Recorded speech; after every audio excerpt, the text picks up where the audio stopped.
Hello दोस्तों। तो आशा करती हूँ कि आप सब हेल्दी होंगी और आपकी प्रेगनेंसी की जर्नी भी बहुत हेल्दी चल रही होगी। तो चलिए आज इस वीडियो में हम प्रेगनेंसी महिलाओं से कुछ खास टॉपिक के ऊपर बात करेंगे जो कि जुड़े हुए हैं बेटा और बेटी होने के सिम्टम्स से। जी हाँ, अक्सर कुछ जान पहचान के लोग जिन लोगों ने अभी ही जल्दी ही बेबी को डिलीवर किया है तो वो अपने जो एक्सपीरियंस होते हैं वो साझा करते रहते हैं, बताते रहते हैं। और कुछ मेरे भी ख़ास सिम्टम्स थे मेरी गर्भावस्था से जुड़े हुए, जिनसे मुझे काफ़ी ये चीज़ें क्लियर हुई हैं कि जब गर्भ में बेटी होती है तो क्या सिम्टम होते हैं और जब बेटा होता है तो क्या सिम्टम होते हैं। हालांकि इनकी कोई भी साइंटिफिक इनके प्रमाण नहीं होते हैं और इन्हें जानना भी नहीं चाहिए, लेकिन फिर भी प्रेग्नेंट महिला की ये जिज्ञासा होती है। तो चलिए हम जानते हैं वो खास लक्षण क्या हैं जिससे हम समझ सकते हैं कि गर्भ में बेबी गर्ल है या फिर बेबी बॉय है। तो अभी जल्दी मेरी एक परिचित है, उनकी डिलीवरी हुई है, तो उन्होंने बेबी गर्ल को डिलीवर किया है। तो वो अपने ख़ास सिम्टम्स को मुझे बता रही थी। तो उन्होंने बताया कि जब वो प्रेग्नेंट थी तो उनको गले में जलन होने की काफ़ी ज़्यादा प्रॉब्लम थी। 7वें 8वें महीने में उनके गले में काफ़ी ज़्यादा बर्निंग होती थी। तो ये एक बहुत बड़ा सिम्टम होता है बेबी गर्ल होने का। फिर मेरी प्रेगनेंसी में मैंने अनुभव किया था तो कि जब बेबी बॉय होता है गर्भावस्था के दौरान तो एसिडिटी की काफ़ी ज़्यादा प्रॉब्लम होती है और जिसकी वजह से हमें गैस की एसिडिटी की दवा भी लेनी पड़ती थी।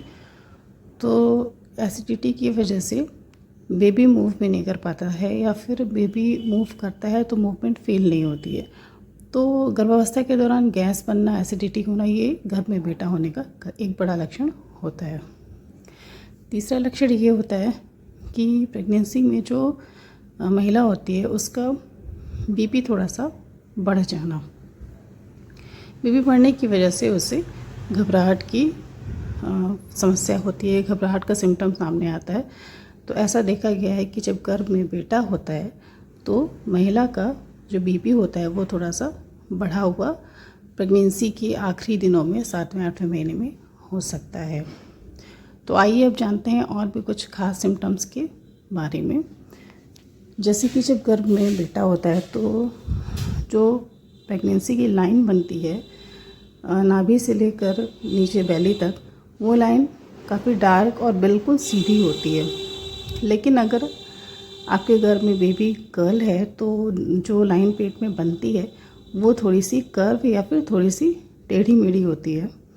तो इससे भी क्लियर होता है कि अगर आपके गर्भ में बेटा है तो आपकी जो प्रेगनेंसी लाइन है वो बिल्कुल स्ट्रेट बनेगी और बेबी गर्ल है तो प्रेगनेंसी लाइन थोड़ी सी कर्व बनती है। तो चलिए अब जानते हैं बहुत ही खास लक्षण के बारे में जो कि क्लियर करता है कि आपके गर्भ में बेटा है।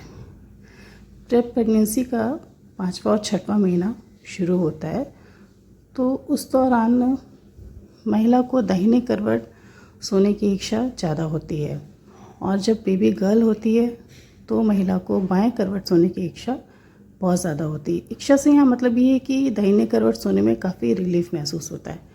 तो ये एक बहुत बड़ा सिम्टम होता है गर्भ में बेबी बॉय होने का। और कुछ खास ऐसे सिम्टम हैं जिनसे आप बिल्कुल 100% समझ जाएंगी कि आपके गर्भ में जो शिशु है वो बेबी गर्ल है या फिर बेबी बॉय है। तो आइए जानते हैं कि वो सिम्टम क्या है। तो ये सिम्टम होते हैं आपके स्किन से जुड़े हुए। अगर आपके गर्भ में बेटी है, बेबी गर्ल है, तो शुरुआत से ही, प्रेगनेंसी की शुरुआत से ही आपके चेहरे पे एक ग्लो बरकरार रहता है। इतना ज़्यादा ग्लो होता है कि देखने वाले भी पूछते हैं कि आपके चेहरे पे इतना ग्लो क्यों है या फिर आप इतनी चमक क्यों रही हैं। और जो लोग जानते हैं कि आप प्रेग्नेंट हो वो तो इतना भी कह देते हैं कि आपकी चेहरे का ग्लो ही बता रहा है कि आपके घर में जो शिशु है वो एक प्यारी सी बेटी है। और इसके अपोजिट जब गर्भ में बेटे होते हैं तो स्किन बहुत ही बेकार हो जाती है, पिंपल्स आ जाते हैं। क्योंकि हार्मोन्स बहुत ज़्यादा चेंज होते हैं तो जो स्किन होती है वो पहले की तुलना में बहुत ज़्यादा ऑयली हो जाती है। इवन जिन महिलाओं की ड्राई स्किन होती है उनकी भी स्किन काफ़ी ऑयली हो जाती है। इस वजह से चेहरे पे पिंपल और ये ब्लैक हेड वगैरह होने लगते हैं और डार्क सर्कल भी बहुत ज़्यादा हो जाता है, जो कि डिलीवरी के बाद धीरे धीरे कम होता है। इसके बाद एक बहुत बड़ा सिम्टम आता है स्किन की एलर्जीज़ का। मेरी गर्भावस्था में मुझे स्किन एलर्जी बहुत ज़्यादा हुआ करती थी, जो कि मुझे बैक पे, पीठ पर होती थी, कंधे पर और दोनों हाथ के कोहनी वाली एरिया में होती थी और इतनी ज़्यादा इचिंग होती है कि उसी हाथ से खुजली करने पर उसमें से ब्लड भी आता है। तो ये एक बहुत बड़ा सिम्टम होता है गर्भ में बेबी बॉय होने का। इसके बाद ऐसा कहा जाता है कि जब गर्भ में बेटी होती है तो स्ट्रेच मार्क बहुत कम होते हैं और जब बेटा होता है तो स्ट्रेच मार्क्स काफ़ी ज़्यादा आते हैं। तो ये कुछ खास ऐसे बड़े सिम्टम्स थे जिनसे आप क्लियर कर सकती हैं कि आपके घर में बेटी है या फिर बेटा। वो वीडियो अगर अच्छा लगा हो तो लाइक करके चैनल को सब्सक्राइब ज़रूर करिएगा। मिलती हूँ आपसे अपने नए वीडियो में। बाय।